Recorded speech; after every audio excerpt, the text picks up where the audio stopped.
must be newbies to the YouTube channel. They ask why I'm as harsh on you guys. They think they're harsh as I am, and why do I? Let's start there, because that's my experience. That's fucking simple. And again, absence of evidence is not evidence of absence. Just because you haven't been exposed to somebody that talks like I do, or you haven't done any deals either. Worth a shit. I mean, it's a big, bad, rough world out there. Now, if you want to do 50,000 euro deals and 100,000 pound deals or $1 million pound deals, maybe I haven't done those kind of deals in a long time, but maybe they talk to you differently. But if you want to do $1 billion or $1 billion euro deal, I've seen guys say, "Listen, cocksucker, if you don't like it, get the fuck out." Now, what are you going to start crying? What are you going to do? Listen, cocksucker, if you don't like it, get the fuck out.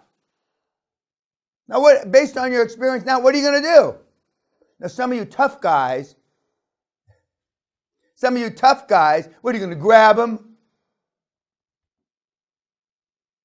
Tell me, somebody open their fucking mouth and tell me, what are you going to do? You got to stand firm.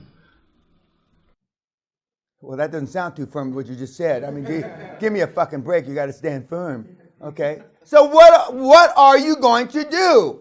Fuck them. Tough guy? You think you're a tough guy. You're a fucking weenie.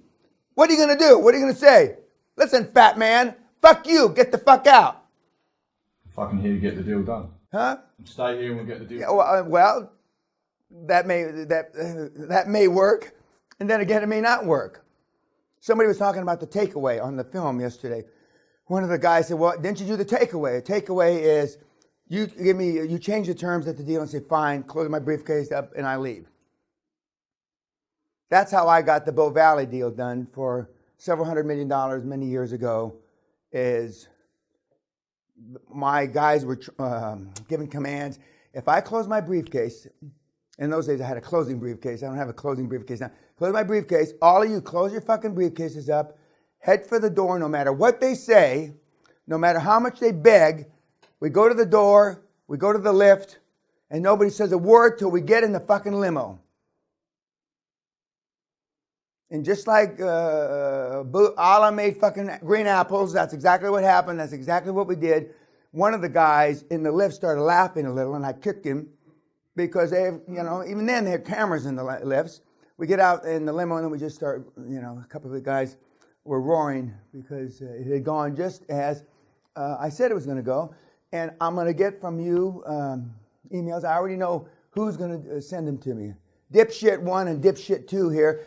Gee, it was like deja vu. It happened just like you said it was going to happen. But getting back to, what are you going to say? For you guys on the YouTube, you're so fucking smart.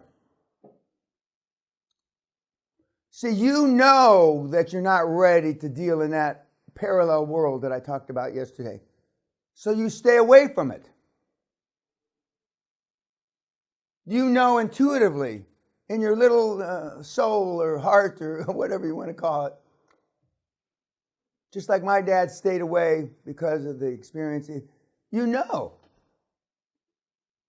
So that's why. What happens if you just stand firm? When you just... Well, I mean, fuck you, asshole. I get up and leave. Standing firm and, saying,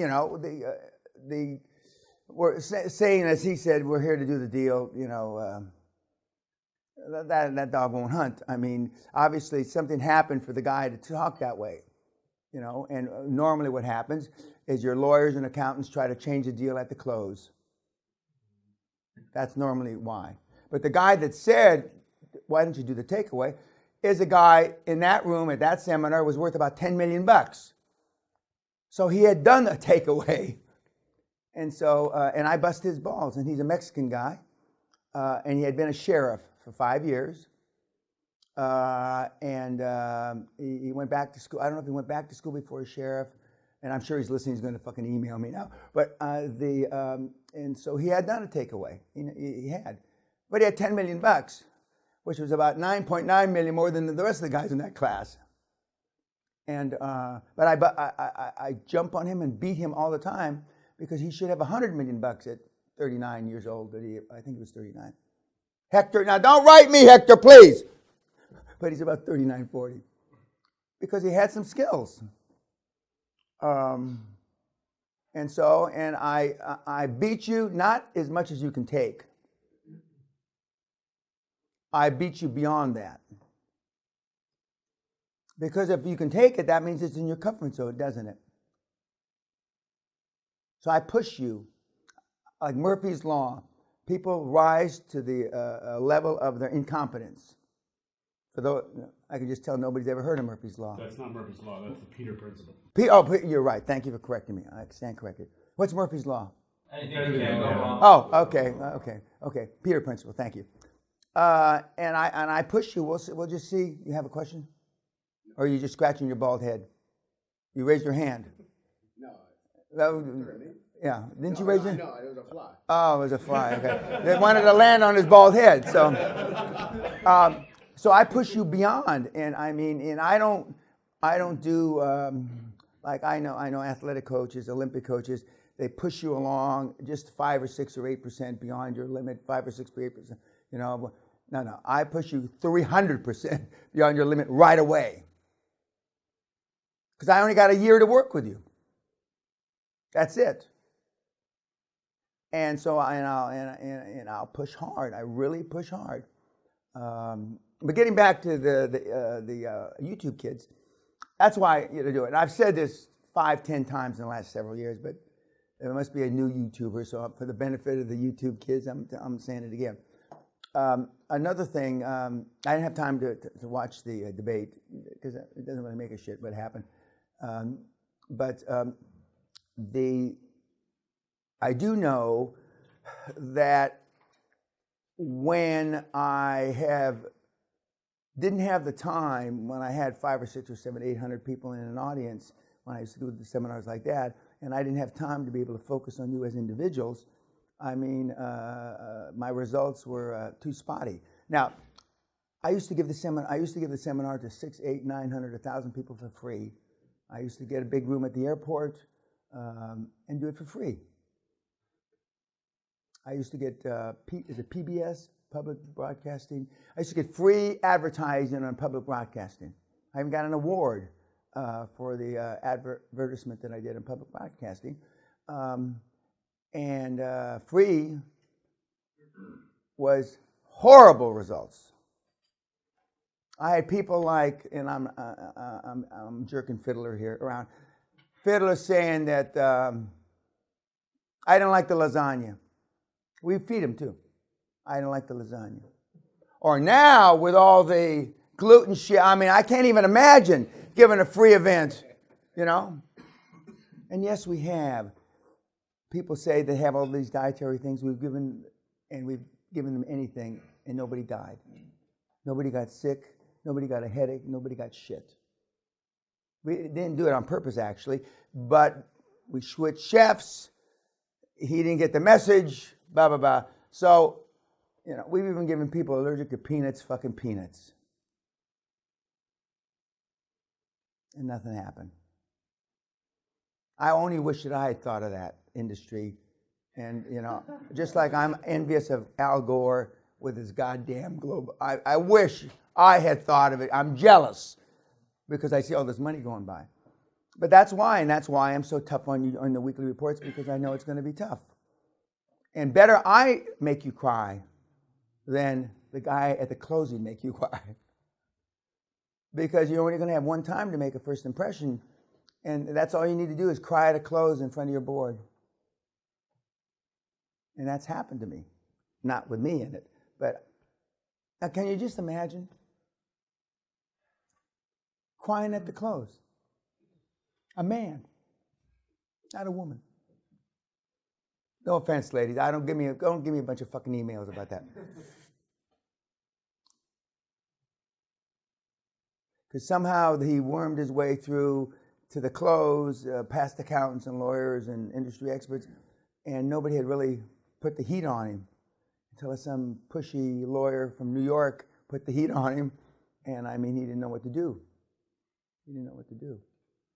Last night, and we're going to talk about him, but I don't want to talk about him on YouTube, the movie that you saw last night. Okay, another thing I wanted to make sure I commented on is that it is inconceivable to you now how now there's a New York, used to be called a New York close, and there's a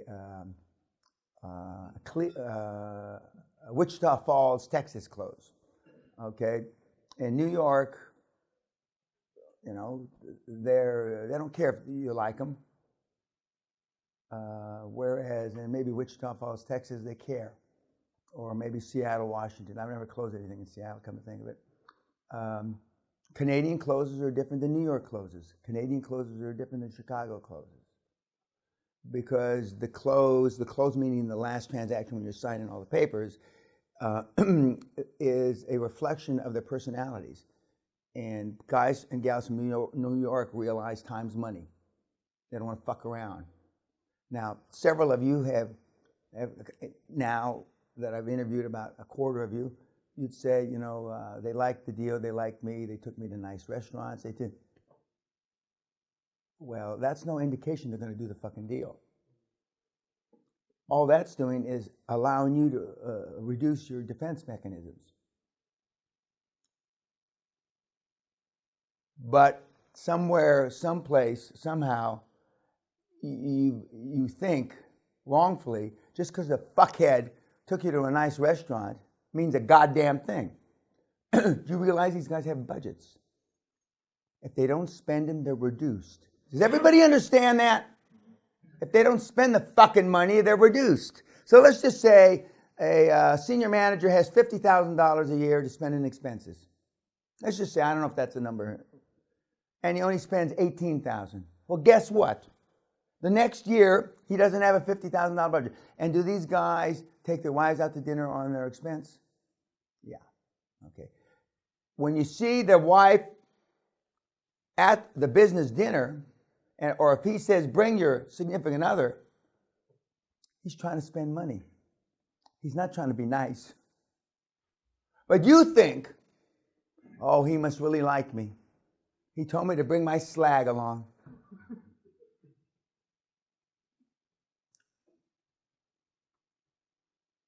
As I've said, I don't do breakfasts or lunches. I think they're disruptive. I don't think I know, and they fuck up the day. And especially when I was in London, I mean, to get to the fucking lunch and back, I mean, it takes too long.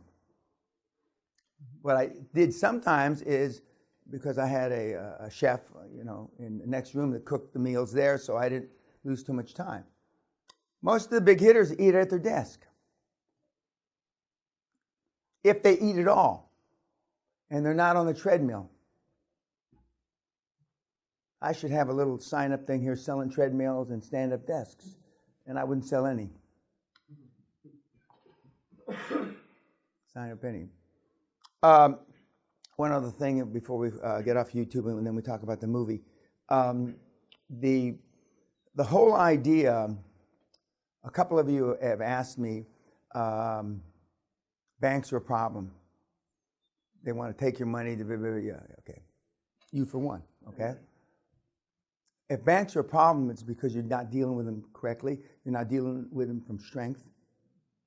And you may or may not have a shitty deal. Because banks' job, financial institutions in general, are to get the money on the road or in the street. And as I said, every dollar, and the ratios change, but every dollar deposited by a regular deposit person is lent out between 20 and 40 times. So if you put up $1 million in the banks have the ability to lend it out to between 20 and 40 million. Okay, YouTube, thank you.